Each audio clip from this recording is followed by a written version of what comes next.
Hello and welcome to University Television Presents. My name is Ashley Cox and today I'm here with the professor and chair from the Anthropology Department, Dr. Ziker. How are you doing? Hi Ashley, nice to meet you. Nice to meet you too. Thanks for having me today. So can you tell us what anthropology is? Sure, anthropology really is the study of humans, and in our department we look at humans both cross-culturally and through time. Very cool. What distinguishes anthropology from any other social science? Anthropology really is distinguished by a number of things. First of all, it's this cross-cultural approach.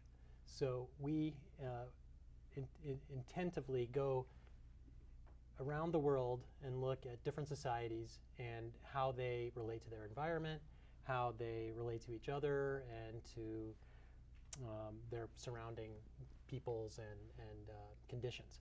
So cross-cultural.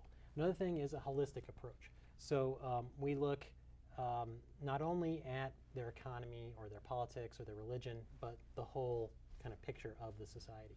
Another thing is evolutionary ecology. So we look at human behavior in terms of both the diversity of what you see, but also the universals. We're all humans. And so there are certain things that you find across every society. So we're really interested in what are the conditions of evolution that brought about those things that are the same about humans. But we're also interested in the diversity. So we are interested in how the different ecological relationships that people live in, how they bring about, how they combine with the universals to bring about the diversity. And then I'd say a final thing that differentiates anthropology is, from many social sciences, is cultural relativism. And so we really look at the goal of cultural relativism is to look at each society in its own terms as opposed to looking at it in our terms, the Western ideology, I'd say.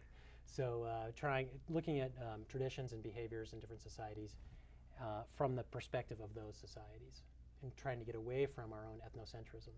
So oftentimes anthropologists go through what's called culture shock. They go to some society where they have behaviors that seem kind of odd from their own upbringing. Well, there's a natural reaction to those things, which we call ethnocentrism. That's somehow not as valuable.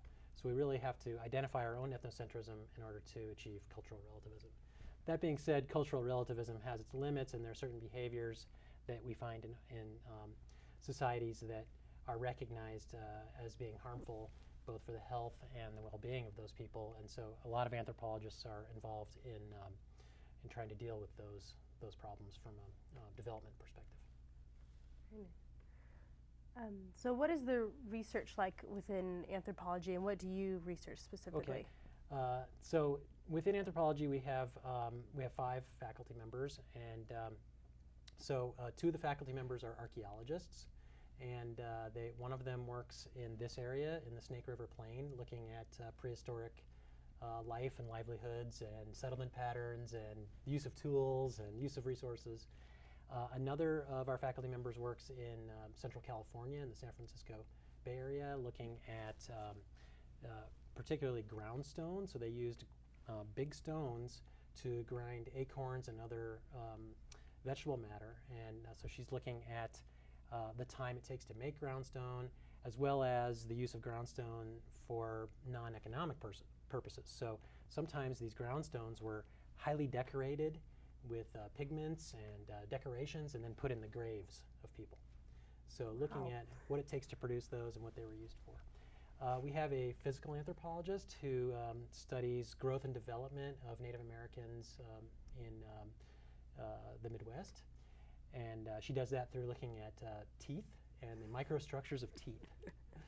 And then we have 3 cultural anthropologists. So I am one of the cultural anthropologists. I work with indigenous hunter-gatherers in northern Siberia, and I look at what the resources they use are, how they get those resources, mainly caribou and fish, how they distribute those resources around the community, what their spiritual relationship is with those resources, as well as their demographics and the relationship with the Russian government and land claims, etc. Another cultural anthropologist works in southern India with a scheduled tribe of honey collectors, and she's looking at what economic functions honey takes in that society, as well as the group composition and the basically how it is that they go out and get honey, and how the knowledge to get the honey is transmitted across the generation. And then we have another anthropologist who works in Indonesia with a group that hunts whales and other sea mammals. So Wow. yeah, we have a pretty wide, Very broad spectrum. broad, yeah. So with your research specifically, what are you, I know you mentioned a bunch of things that you're Yeah. like look into. What are you doing right now specifically within that? Right now, I'm looking at food sharing. And Okay. Food sharing among hunter-gatherers is really important for both the hunter-gatherers themselves and theoretically. So it's been noted by anthropologists that hunter-gatherers around the world ubiquitously share food within their communities. And so I should probably take a step back and say hunter-gatherer, being a hunter-gatherer is a kind of economic adaptation that all of our ancestors lived under before the development of agriculture. So all of our ancestors were hunter-gatherers before 10,000 years ago. So studying hunter-gatherers today is really important for understanding what our ancestors did, how they survived, and what led to the developments that we see with non-hunter-gatherers today. Mhm.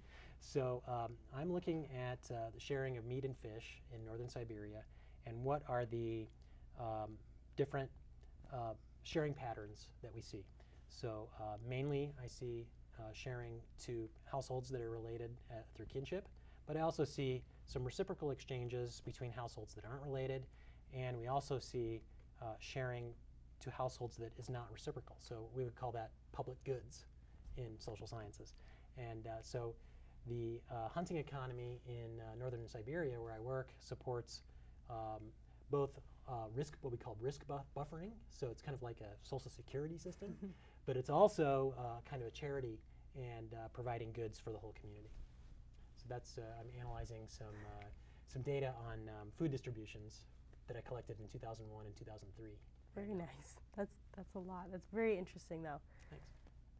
In April, you had an event called, I believe it's the NWEEB? NWEEB, yeah. NWEEB, there we go. Uh-huh. It's like I've lots of You letters. can call it NWEEB. NWEEB, NWEEB. Can you please explain more about this event that happened and the participants that were there? Sure. So this event, which occurred in April, is the Northwest Evolution, Ecology, and Human Behavior Symposium. That's what NWEEB stands for. So what we did with that was invite prominent scholars from the region, mainly from University of Utah, University of Wyoming, University of Washington, Washington State University. We invited some others, but those were the main participants last year. And so this event was basically, our clubs were very involved in organizing this, along with the department, to try and bring the anthropologists from other schools and their graduate students to Boise State, so that we could have kind of an informal, it's not a professional conference, we had more time, we could meet these people and talk to them, whereas at a conference it's really hard to talk to someone that's a very well-known anthropologist, because all of their friends are going to be meeting and talking with them at that time. So an opportunity for our students to get to know faculty and graduate students at other universities in the region, but also an opportunity for students at those other universities to get to know Boise State as a possible destination for graduate school as well. So that's and we're going to do it again this year in March. Very cool. Yeah. You mentioned the clubs on campus get involved with that. So there is an Anthropology Club. Yes. What do they do around campus to? Okay. So the Anthropology Club actually is the oldest academic club at BSU. It's like 30 years old.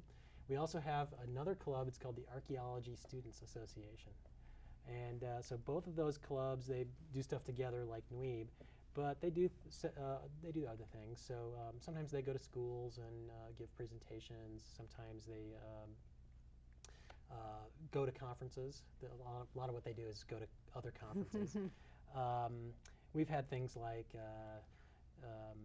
dinners with other clubs, such as the German Club, and those kind of things. Yeah, they do volunteer work as well. Very cool. So they're active, Yes. which is good. Can you elaborate on the huge, or on the Grand Canyon Country Crossroad Transportation Museum? Oh, yeah. That's Okay. great. So the Crossroads Transportation Museum is being completed at Celebration Park, which is Idaho's only archaeological park that is located just south of Melba, right on the Snake River. It's really an incredibly beautiful location, and thousands of school children go there every year to learn about the archaeology of the Snake River Plain. Oh, wow. And previously, they've had all of the classrooms as outdoor classrooms. And there's a really neat thing down there.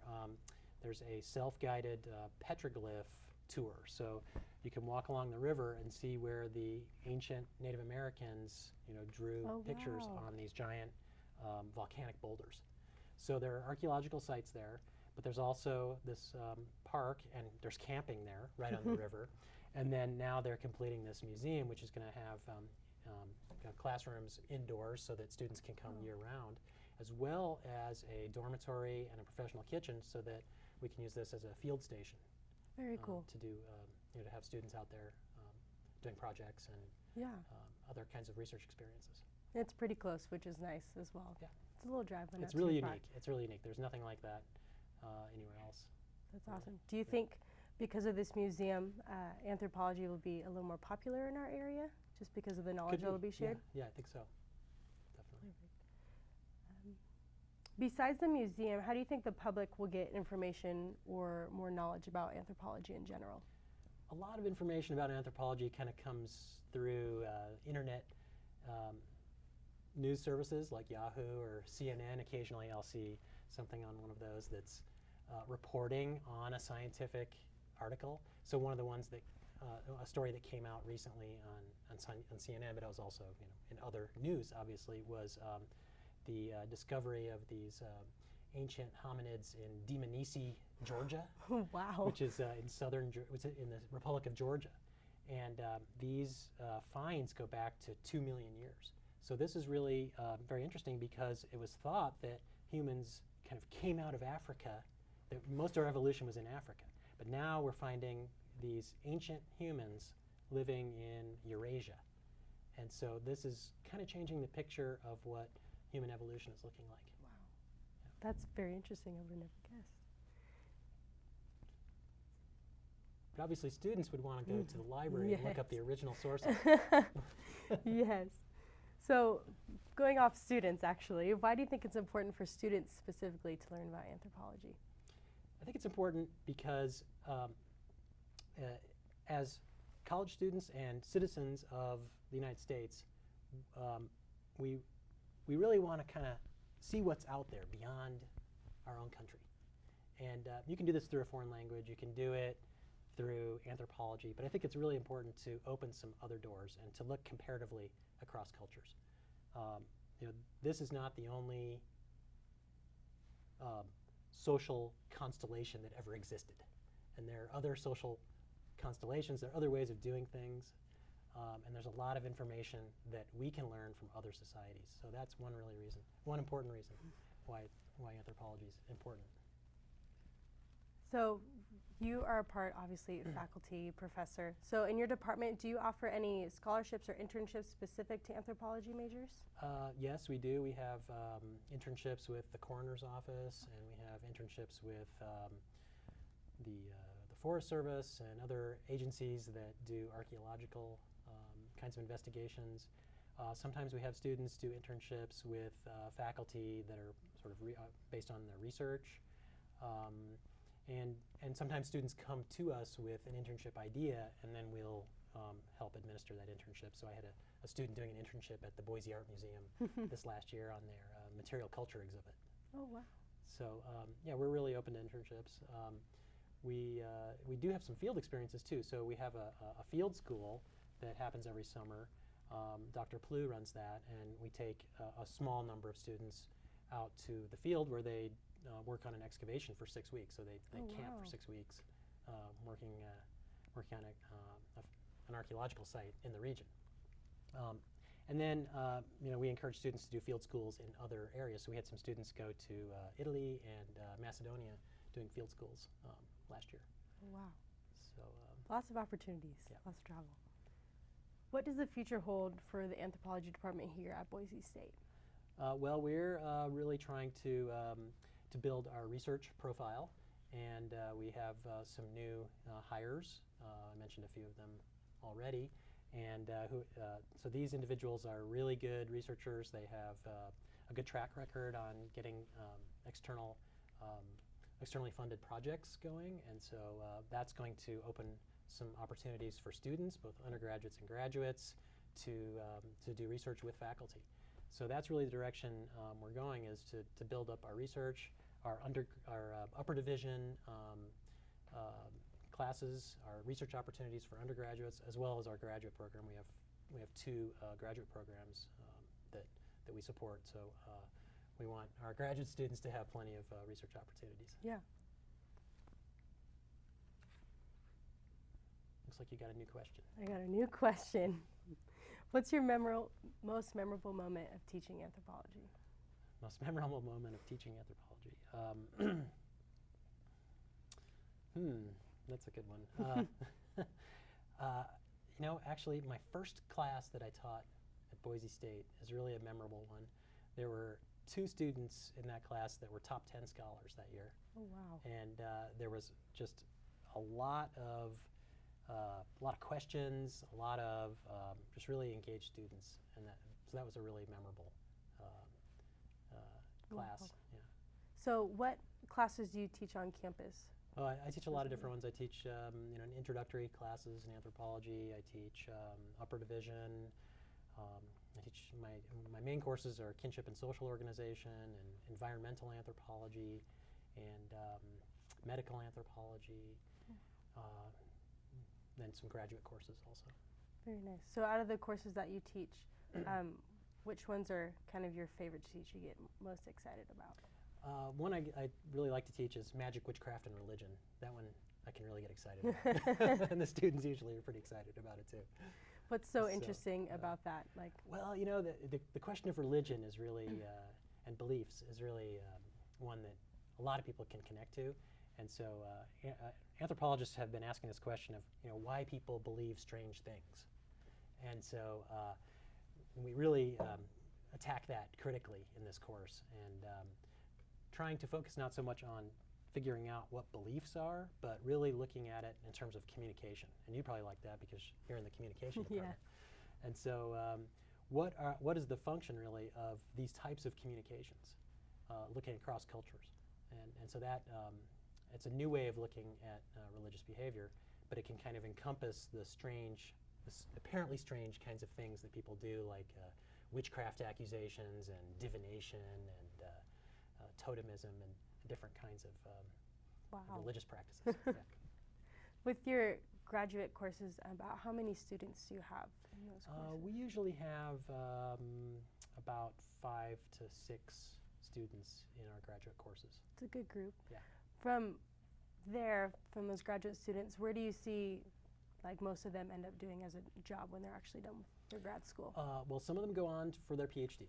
Okay. So we have these master's programs, and one of the master's programs, the Masters of Arts, is really preparing people to go on for their PhD. And we've had a couple of people do that. Otherwise, we have master's students that are teaching around the state. So one of our students actually is the chair of the anthropology program at CWI. Oh, wow. We've got other students who teach in high school. We've got students in the other program, the applied anthropology degree. They're mainly working in environmental consulting companies, and other agencies where they do work with regard to archaeological compliance. So there is a set of federal legislation that requires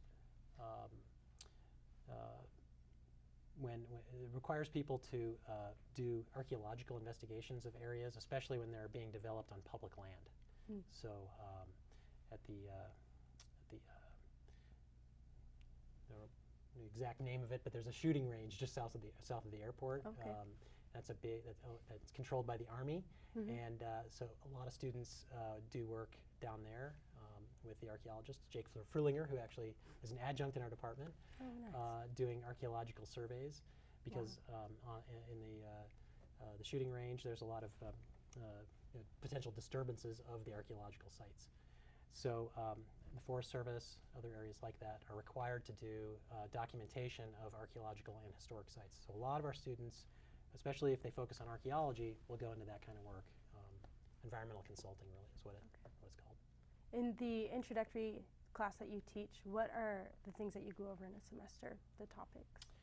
Well, there's sort of the obligatory introduction to anthropological theory, and then really what I try to focus on is sort of presenting to the students some information from different societies. So I have a book that I wrote called Peoples of the Tundra, and I have the students read that book because it really introduces the students to the group of people I worked with in Siberia. We also use some other books that are like that, Ethnographic Monographs.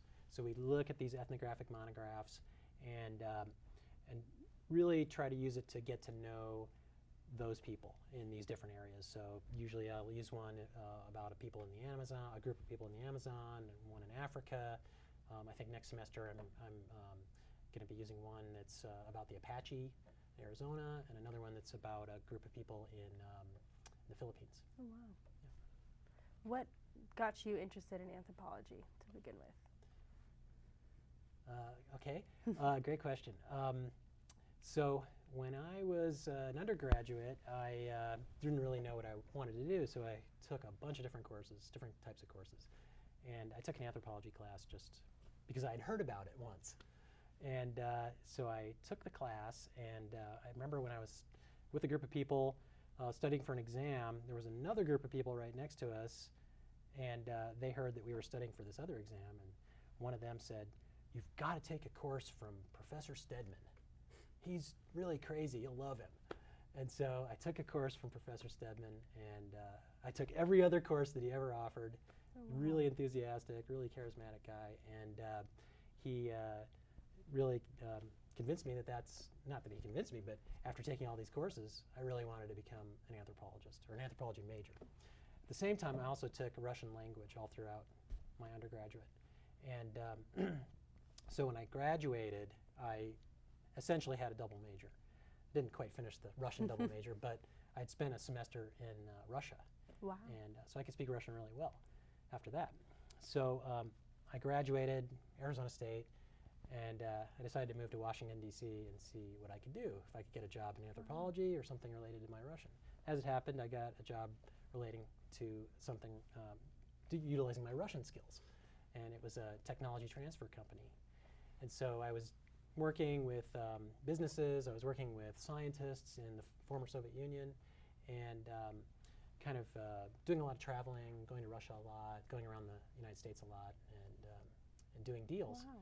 And so I did that for a couple years, and I thought, well, this is kind of interesting. It's a pretty good job for right out of college, and I'm having some fun, but I wasn't getting the intellectual stimulation, and I kept thinking about anthropology. So my second year of that job, I started applying for graduate schools, and then I went into graduate school. And here you are. And here I am, yep. So where are your offices in the department located on campus? Okay, so our main office is in the Hemingway building, which is right next to the communication building. Yes. And sort of in between the library and the sub.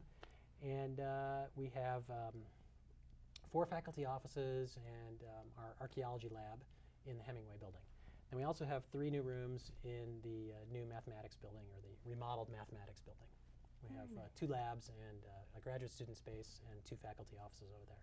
Very nice. So what are those labs actually used for? Yeah, the anthropology teaching lab over in the mathematics building has our physical anthropology collections, and that's also where we're teaching our statistics and field methods classes. Then there's our anthropology research lab that we use to do processing of samples. So sometimes we'll need to take a sample of something like a bone or a tooth and embed it in a matrix, and then take a cross-section of it so that you can study the microstructures of that tooth or bone. But doing that requires the use of toxic chemicals. So we have the, fume hoods and all the equipment needed to do that. All the necessary stuff. Yeah. The archaeology lab over here at Hemingway, that is mainly used to look at archaeological collections, and so there's cataloging there, and then kind of use of microscopes and things like that. Awesome. Well, Dr. Ziker, thank you so much for joining us today. We really appreciate it. And thanks so much for tuning in to UTP Presents. I'm Ashley Cox, and we'll see you next time.